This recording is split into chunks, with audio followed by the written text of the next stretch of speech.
Turner Sports in 2009. He'd been a TV analyst, a writer, and a podcast host nationally ever since, touching just about everything and everyone associated with the game. And so when he died, people from all over the NBA community were gutted, including Commissioner Adam Silver, who released this statement that said in part, quote, "The NBA mourns the passing of Sekou Smith, a beloved member of the NBA family. Sekou was one of the most affable and dedicated reporters in the NBA, a terrific friend to so many across the league. Sekou's love of basketball was clear to everyone who knew him, and it always shined through in his work." The Atlanta Hawks added, quote, "The Hawks organization heartbroken by the passing of Sekou Smith.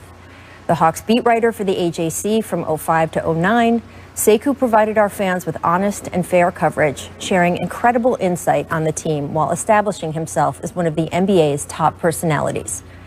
Pelicans coach Stan Van Gundy.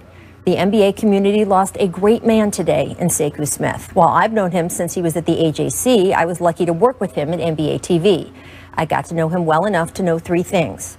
I was lucky to spend time with him. I wanted to know him better, and he was a good man." Dwayne Wade said, "I've never had anything but positive interactions and conversations with Sekou Smith. Our prayers go out to the Smith family. We lost a good one. Rest in heaven." Steve Kerr also chimed in, so did Chris Paul, and many black journalists noted how Sekou served as a mentor and inspiration as they were coming up. And if you read the tributes, you notice a theme: Sekou's kindness, his warmth, his razor-sharp wit. Personally, I can't stop thinking about that just infectious smile he had and his boundless curiosity. So many times I watched him ask just one more question, and of course that's when the real story would often come pouring out. Losing him is so hard, and frankly, I am so angry. I am angry that we as a country have let more people die of this virus than anywhere else in the world. Angry his wife and children have to go on now without him. All of us in the NBA community, all of us at the Jump, we would like to send our heartfelt condolences to Sekou's wife, Heather, their three children, Gabriel, Riley, and Cameron. Smith was 48 years old. He will be dearly missed.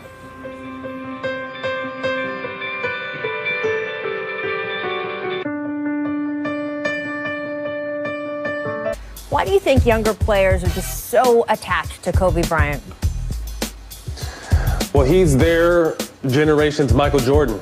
You know, I grew up watching Michael, Magic, Larry. These guys grew up watching Kobe, LeBron, and these guys. So, I mean, he's their everything, and I loved all the honoring and respect Kobe got yesterday. Absolutely. Right, Janae? It's just great to see.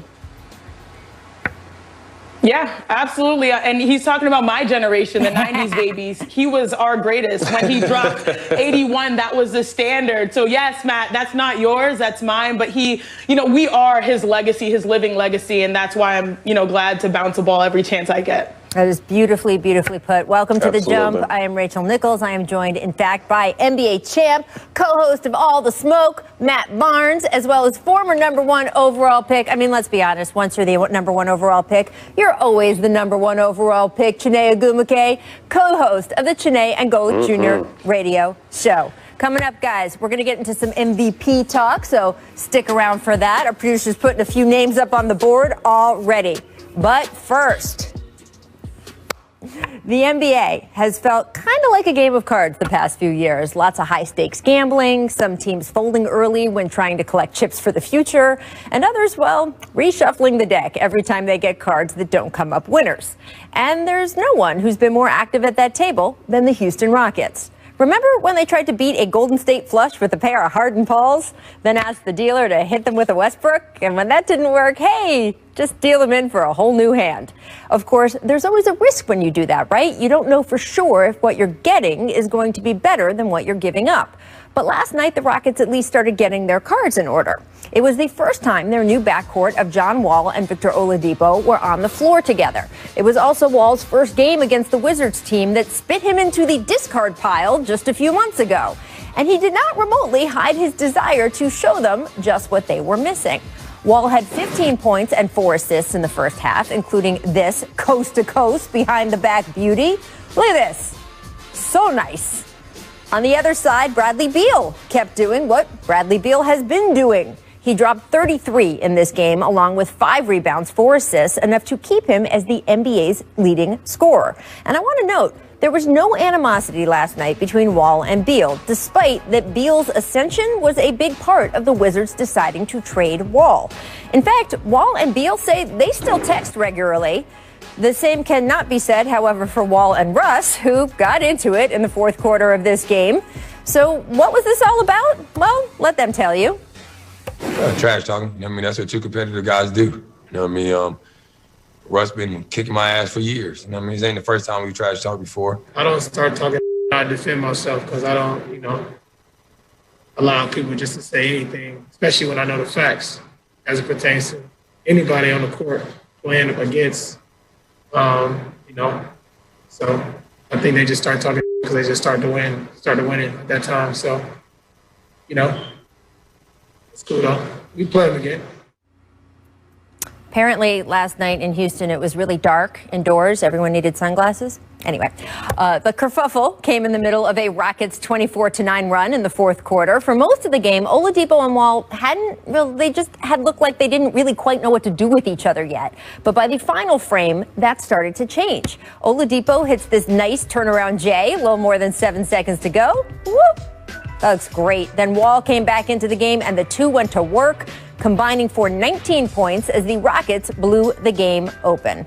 Afterward, Wall did not hold back. But I just feel like their organization thought I was done.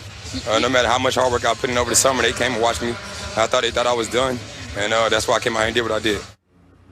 Well then, it's interesting. In the NBA's big picture, the Wall-Westbrook trade wasn't a game changer. It's not even the biggest trade Houston's made in the past 3 months. But in every trade, the stakes are always high for the players involved. And last night, Wall let Washington know he's still able to be part of a winning hand. So, Matt, we did see things get chippy with Russ and John Wall last night. What did you take away from that exchange between the two of them? Just competitiveness. These guys are two similar players, traded for each other. Obviously, Russ with all his accolades, John coming off 2 serious injuries and still trying to prove himself. This was very personal for him. Not only really, I wouldn't even say so much against Russ, more against Washington, because he's given his heart and soul and he ends up getting traded. So I just thought it was great. Like I said, these guys are two dogs and they're definitely going to meet up again. But I'm excited to see what this Houston team can do when they have all guys on deck. Obviously, Christian Wood will be back in a few weeks, but I think this team is, going to be right in there fighting in that, 7 to 10 area to try to get one of those playoff spots at the end of the season. Come on, Matt. You know, Matt, how this goes. These are two players that want the smoke. I thought you'd go there, obviously. I love the energy, okay, from both of these guys. Now, I know from personal experience, it's hard, switching teams and then playing against your former team. Mm-hmm. Me personally, I got booed every time I touched the ball back in Connecticut. Good thing it's limited fans, so you won't hear those loud boos. Plus, Russell Westbrook and John Wall, as Matt said, are super competitive. And this was a really risky move on both parts. Russ risked a lot leaving OKC, where he was the man to play with James Harden. And John, now he risked a lot, fighting back for his career, fighting for his career, reclaiming his career. And so now, with Russ sort of taking his former spot, and especially after those injuries, I see why John Wall is really ready to step up to every challenge. And now I see why, this energy is actually the best thing that is happening to Houston, because you've got a lot of players with chips on their shoulders. And if Houston is really to survive in this post-James Harden era, you need guys like that, that will get down in the trenches and rebuild it from scratch.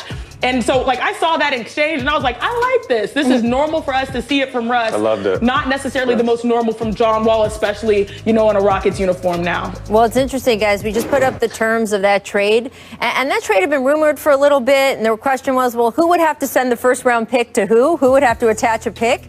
And look, it's too early, obviously, to make a judgment on who got the better of this deal.